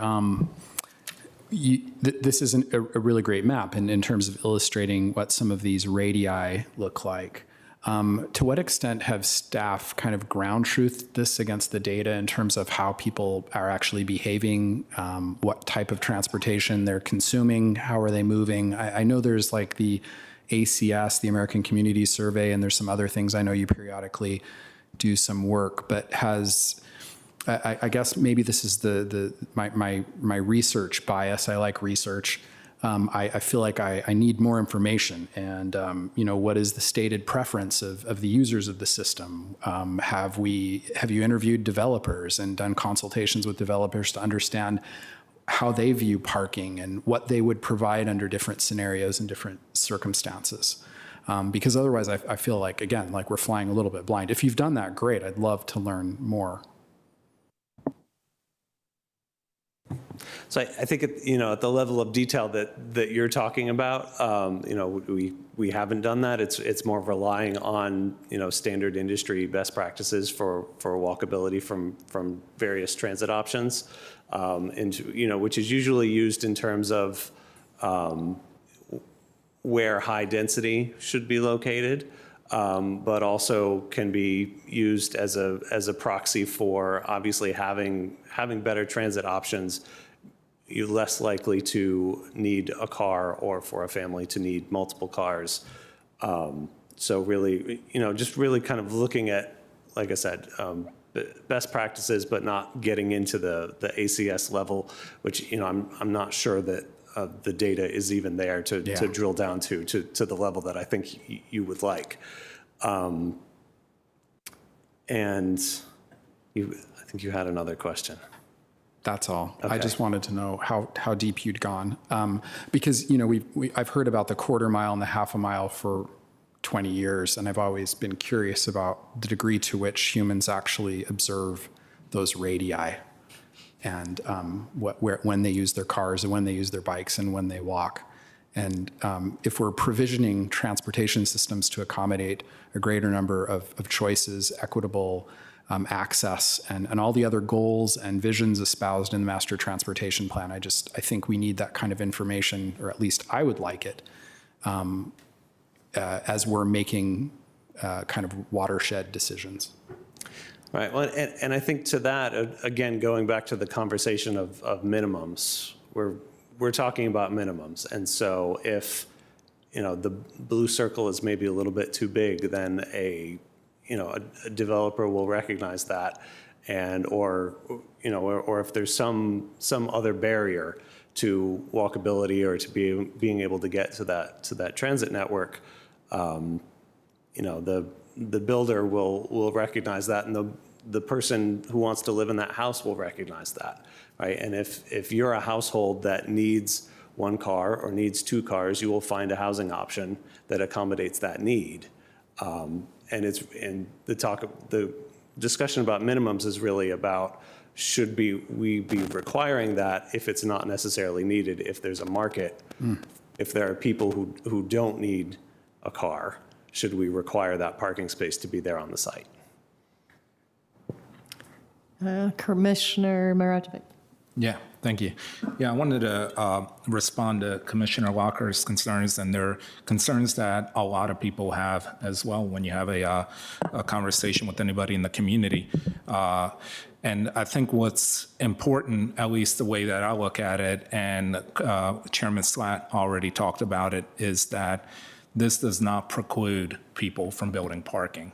And I think a lot of the debate, and I'm not saying you were saying this, but I know when you go out in the streets, they say, oh, no parking minimums. They think that no parking is going to get built. And I find it incredibly hard to believe that there could be a missing middle development on the border with McLean that would have 0 parking spots. Like, I don't know what developer would do that and who would buy that. And I think the way I view it, at least, these mandatory minimums, I view it as an unnecessary government intervention into the market that creates an imposition on people that maybe in some contexts would be appropriate. some of the proposed ratios for, going back to the example of way up north or even Aurora Hills, that these will be sensible ratios that a developer might want. But otherwise, in other places, I believe there is a strong demand for people to not want a parking spot, to maybe want something else, to want more square footage, to want another bedroom, as Chairman Slatt said.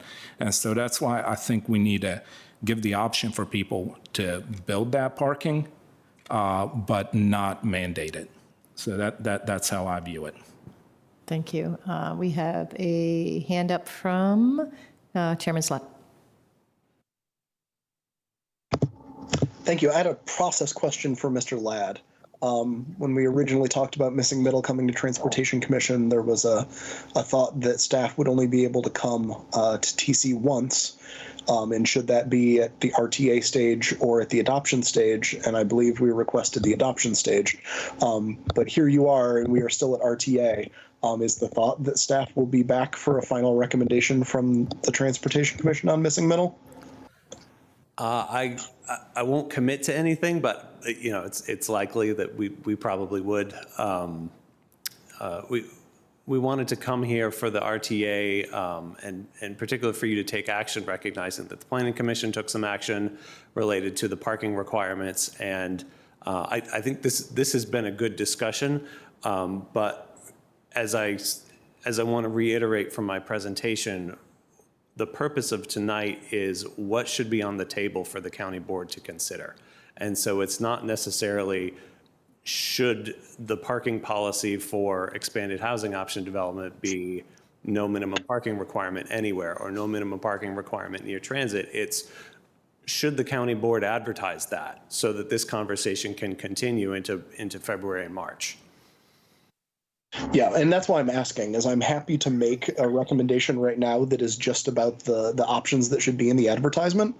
But if there's not a thought that staff is going to be back again, I think the commission would probably like an opportunity to say, okay, we gave you a bunch of options we thought should be considered. Here is the one that we think is the best option going forward. And if you're not going to be back at a future meeting, then I think we need to make that recommendation now. So I would love a little more clarity. I think, yeah, we'll make the effort, if schedules work out. Okay. So I guess, even if it's not you, even if it's just one of your delightful staff on virtual, it'd be great. And you could also take this up without staff, right? You have the information, you'll have the staff report. So whether staff is available, and other commissions have done that. They've taken our materials and they have had discussion amongst themselves and they've made recommendations to the county board. Excellent point. Thank you very much. And then I think the other thing I wanted to say, just on the whole parking minimums conversation, just another way to think about it is one, I think us creating more housing options that are maybe only attractive to people who don't have cars is great for Arlington County. That means it's more likely we will have more car-free folks, which means less traffic on our roads and more sustainable and carbon neutral Arlington. And number two, if we do keep parking minimums on these units, we are essentially saying that if you don't have a car, you're going to have to pay for a parking space anyway. And I'm not really okay with that. I think part of helping keep Arlington County affordable is allowing people to live here car free. And part of that is not making them, pay for a parking space, even if they're not going to use one. So I just think that's another reason to be really thinking strongly about dropping parking minimums, at least in the transit proximate areas, but ideally across the board. Thank you.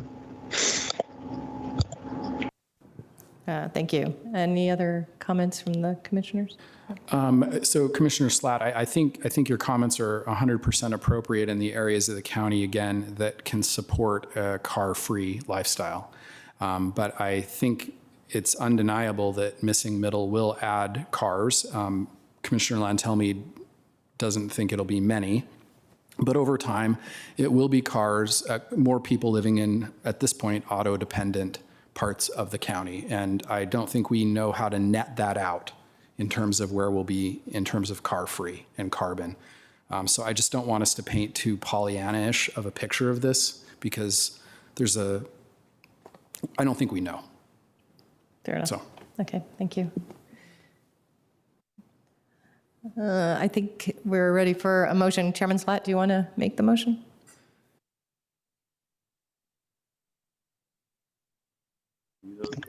I have a couple amendments, so if somebody else wants to Okay, move I'll go ahead the and normal RTA, it will avoid me trying Okay. to amend my own Why don't motion, I- which is I'll go ahead and move to adopt the attached resolution authorizing advertisement of public hearings by the Planning Commission and County Board to consider the following, the cited GLUP and EXO amendments to implement policies and regulations related to the missing middle housing study in furtherance of the goals of the Affordable Housing Master Plan, citing those amendments.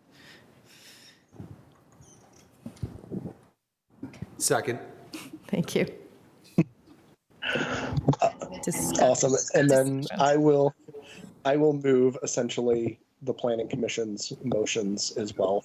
So I move as an amendment that the Transportation Commission recommend expanding the scope of advertisement to include 3 additional options for parking requirements. 1, that we advertise an option where there is no minimum parking requirement for expanded housing option development.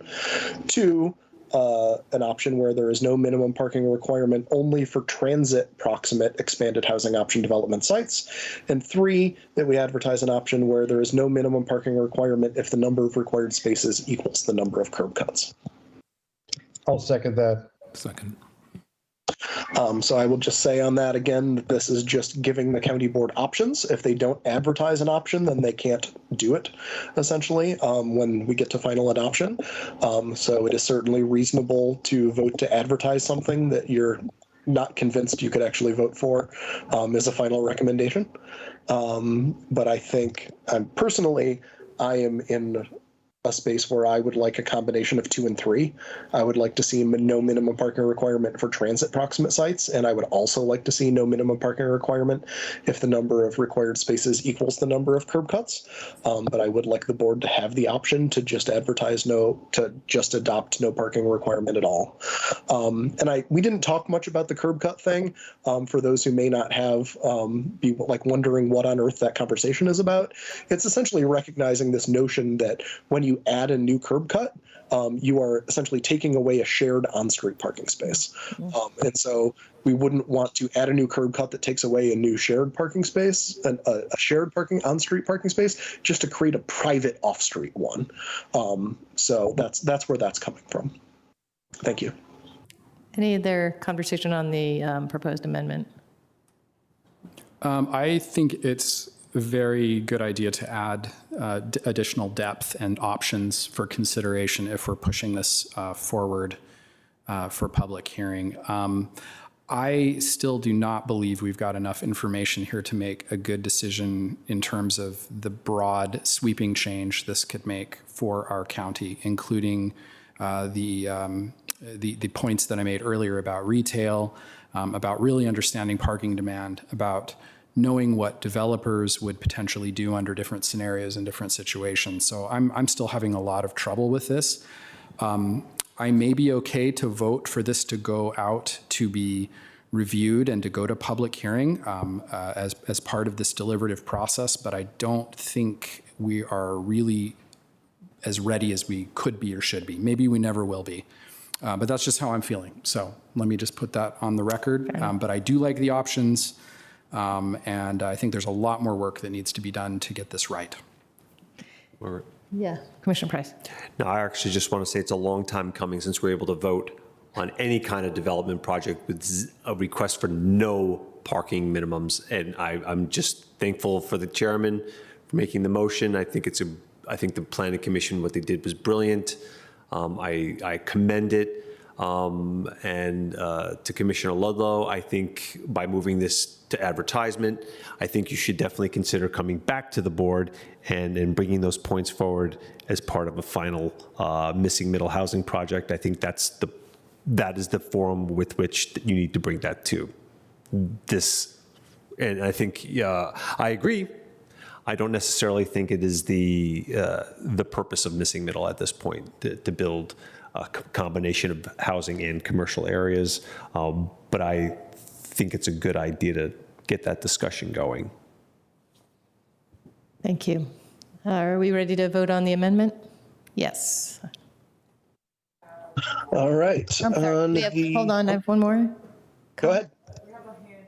Hand raised.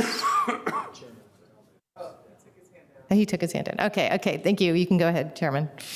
All right, this is on the motion to amend, which adds the additional options to the advertisement. Commissioner Brose? Aye. Commissioner Lantelmi? Aye. Locker? For the amendment to add the 3 options to consider. Yes. Nay. Nay. Ludlow? Aye. Commissioner Moradovic? Aye. Commissioner Price? Aye. Commissioner Shannon? Aye. Commissioner Terry? Aye. And I also vote yes. That passes 8-1. Is there any discussion on the motion as amended? So this is recommending the advertisement as outlined in the board report, plus the 3 options that were added in the amendment. It looks good here. All right, then Commissioner Brose. Hold on. You ready? Hold on. Okay. Yeah, okay, we're good. And I will vote aye. You? Commissioner Lantelmi? Aye. Commissioner Locker? Just to clarify, what are we voting on? This is now authorizing the request to advertise as in adding in the amendment that you just voted on. Nay. Commissioner Ludlow? I'm fine with adding the amendments. I still don't think we're ready. Nay. Commissioner Moradovic? Aye. Commissioner Price? Aye. Commissioner Shannon? Nay. Commissioner Terry? Aye. And I also vote yes. So that is, math is hard. 1, 2, 3, 4, 5, 6-3. So that also passes. Thank you very much, everyone, and thank you, Mr. Ladd. Yeah, thank you. I think we're at the end of the agenda. Mrs. Obakoya? She's recording the votes.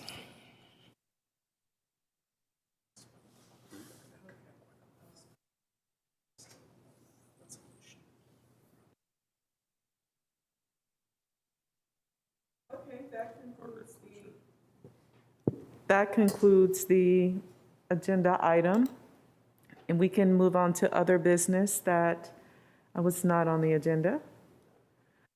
And the first item I'd like to discuss is Commissioner Slat's alternate for 2500 Wilson Boulevard. Were we able to determine an alternate for that? Not as of yet. So this is a special GLUP study between Clarendon and Courthouse. If anyone is interested in being my alternate on that. I can do that. All right, Commissioner Brose. Okay, we also have another one for 2000 North Glebe Road. That's the Sunrise Special GLUP study. Yes. I only have you down as commissioner, but no alternates. Commissioner Slat.